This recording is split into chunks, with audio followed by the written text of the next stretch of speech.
Abaturage bo mu murenge wa Nyundo na Kanama ku Cyogogo cya Sebeya ahagana muri centre ya Mahoko basanzwe batunzwe n'imirimo yo kubumba amatafari. Iyo ugeze muri iki gice usanganirwa n'ibirundo by'amatanura y'amatafari yumye n'ayanitse ku mbuga, ibintu abaturage bavuga ko ari byo bakuramo agafaranga bifashisha mu buzima bwabo bwa buri munsi. Wumva gatura amatafari ukagira ugatugurisha, amara gutugurisha ukabona icyo kurya. Abana bakangira ute bakabaho neza. None ubu mubayeho mute? Twaricaye inzara twica tubura icyo kurya na n'ubu.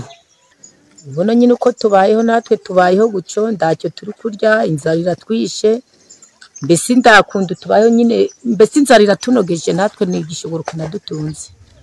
Turi kuvuga ati ngimana igumije kudufasha kubera nibyo biryo bidutunze, bogumiza bakaturekura urikoro dutafara katwikorera, urakatanga akakonda kareba ko yobaho.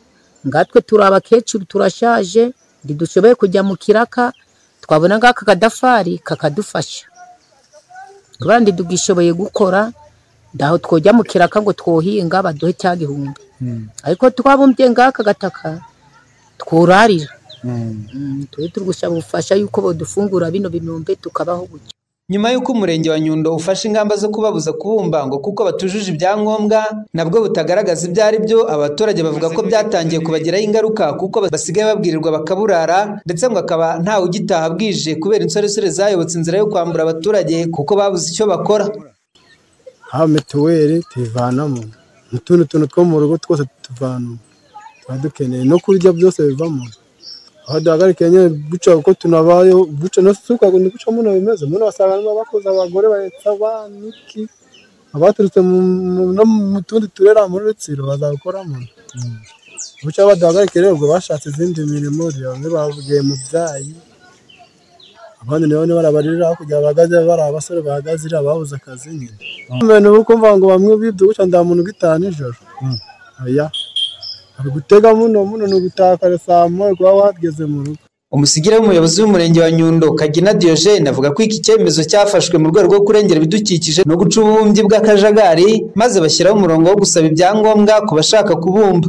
Buri wese acukuye uko abyumva, nibyo biteza za nkangu na yanyuzure ko mwabibonye no mu biza byashize, hari imiryango imwe yagiye igwirwa n'inkangu.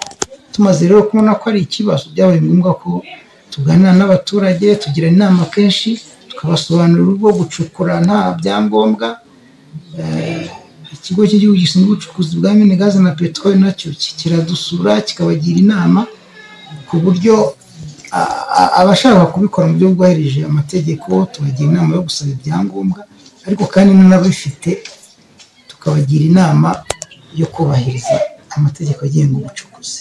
Itegeko nomero 48 akarongo kaberamye 2018 ryo kuwa 13/8/2018 rigenga ibidukikije mu ngingo yaryo ya 9 rivuga ku mikoreshereze n'imicungire y'ubutaka n'ibiri mu kuzimu, rivuga ko umushinga wose ujyanye no gukoresha ubutaka hagamijwe ubushakashatsi, inganda, imitunganyirize y'imijyi, imiturire mu cyaro, ibikorwa remezo, ubuhinzi bukoresha inyongeramusaruro ku buso bunini cyangwa ubucukuzi bw'umutungo kamere ugomba kuba ufite uruhushya rutangwa ku buryo buteganwa n'amategeko abigenga. Ni mu gihe ubuyobozi bw'umurenge wa Nyundo bwo bwafashe icyemezo ntacyo bushingiyeho, ibintu abaturage babona nko kubafata ku nda kugira ngo imirimo yari batunze yiharirwe n'abake babifitemo inyungu z'umurengera. Rafiki Kabenga, Flash FM mu karere ka Rubavu.